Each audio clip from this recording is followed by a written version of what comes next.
Hello, home tour videos ആണല്ലോ നമ്മൾ എപ്പോഴും കാണാറ്. അപ്പോൾ അതിൽ നിന്ന് ഇൻസ്പയർഡ് ആയിട്ട് ഞാൻ ഡിഫറെൻ്റ് ആയിട്ടൊന്ന് ചെയ്ത വീഡിയോ ആണ് ഇത്. ഫ്ലാറ്റിനകത്തുള്ള കാഴ്ചകളല്ല, പുറത്തുള്ള കാഴ്ചകൾ. അപ്പം നമ്മളുള്ളത് അബുദാബി മുസഫയിലാണേ. ആ കാണുന്നതാണ് ബസ് സ്റ്റോപ്പ്. ആ ബസ് നിർത്തിയിട്ടിരിക്കുന്നുണ്ടല്ലേ, അത് തന്നെയാണ് ബസ് സ്റ്റോപ്പ്. അതിൻ്റെ തൊട്ട് പുറകിലായിട്ട് ഒരു സ്റ്റാർബക്സ് ഒക്കെ ഉണ്ട്. ഞാനത് ക്ലിയർ ആയിട്ട് കാണിച്ചു തരാം. പിന്നെ ഉള്ളത് ഇതേ തൊട്ടിപ്പുറത്ത് തന്നെ ഒരു കേക്ക് ഗാലറി ഉണ്ട്. അപ്പോൾ നമ്മുടെ കേക്കും കാര്യങ്ങളൊക്കെ നമ്മൾ അവിടെ നിന്ന് തന്നെയാണ് വാങ്ങിക്കാറുള്ളത്. പിന്നെ കുറേ ദൂരെയായിട്ട് ഇഷ്ടംപോലെ ബിൽഡിങ്സും കാര്യങ്ങളൊക്കെ കാണുന്നുണ്ട്. അതൊക്കെ അടിപൊളിയാണ്. എൻ്റെ ഫോണിൽ ക്യാമറയിൽ നോക്കുമ്പോൾ അങ്ങനെ ക്ലിയർ ആവുന്നില്ല എന്നേ ഉള്ളൂ. നേരിട്ട് കാണാൻ അടിപൊളിയാണ്. ബസ് സ്റ്റോപ്പ് ഇത്ര അടുത്തുണ്ടെന്ന് പറഞ്ഞിട്ട് കാര്യമില്ല. ഇവിടെ ക്രോസിങ്ങും കാര്യങ്ങളൊന്നുമില്ല. ഈ ഒരു 7 ബിൽഡിങ്സ് കഴിഞ്ഞിട്ട് വേണം മെയിൻ സിഗ്നൽ. അത് കഴിഞ്ഞിട്ട് അവിടുന്ന് അതേ ദൂരം തിരിച്ച് നടന്നിട്ട് വേണം നമുക്ക് ആ ബസ് സ്റ്റോപ്പിലേക്ക് എത്താൻ വേണ്ടിയിട്ട്. ഇപ്പം ക്ലൈമറ്റ് ഭയങ്കര ചൂടാണ്. അതുകൊണ്ട് തന്നെ ഈ ഒരു ഉച്ച സമയത്താണ് ഞാൻ വീഡിയോ എടുക്കുന്നത്. താഴത്തുള്ള കഫേരിയാസിലൊക്കെ ടേബിളും ചെയറും ഒക്കെ ഇതാ കവർ ചെയ്ത് വെച്ചിട്ടുണ്ട്. അതൊക്കെ നൈറ്റാണ് ഓപ്പൺ ആവും. ഈ ഒരു ചൂട് കാരണം അതൊക്കെ കവർ ചെയ്ത് വെച്ചിട്ടുള്ള അവസ്ഥയാണ്. നമുക്കിവിടെ ഒക്കെ ഒരുപാട് കഫേരിയാസ് ഉണ്ട് അടുത്തടുത്ത്.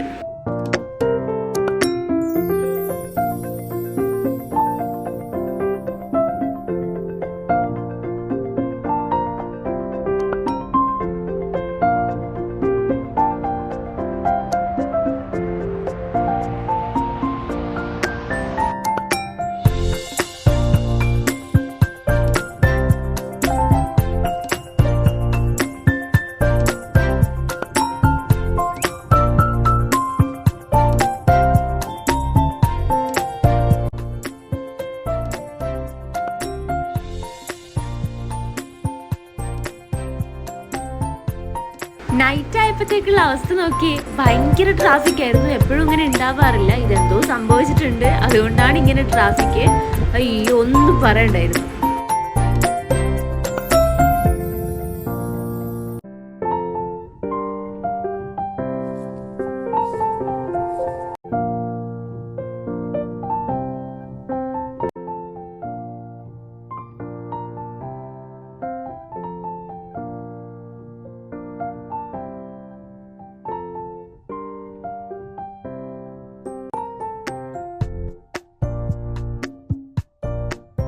ഇനി നമുക്ക് ഈ ഒരു സൈഡിലേക്ക് വരാം. ഇവിടെ എന്താണ് കാണിച്ചു തരാനുള്ളതെന്ന് വെച്ച് കഴിഞ്ഞാൽ നമ്മുടെ സൂപ്പർ മാർക്കറ്റും കാര്യങ്ങളൊക്കെ ഈ സൈഡാണ് വരുന്നത്. അവിടെയൊക്കെ സൂപ്പർ മാർക്കറ്റ് ഉണ്ട്. ബട്ട് നമ്മൾ സ്ഥിരമായിട്ട് പർച്ചേസ് ചെയ്യുന്നത്, മീൻസ് നമ്മുടെ ഡെയിലി പർച്ചേസ് എന്ന് പറയുന്നത് അവിടെയാണ്. ആ ഒരു റെഡ് ഗ്രീൻ കളറിൽ കാണുന്ന അതാണ് നമ്മുടെ സൂപ്പർ മാർക്കറ്റ്. അപ്പം നമുക്ക് തൊട്ടടുത്ത് തന്നെയാണ്. ദെൻ അവിടെ ദൂരെ കാണുന്ന ആ ഒരു ചെറിയൊരു ലൈറ്റിൽ കാണുന്നത് നമ്മുടെ വലിയൊരു മാളാണ്.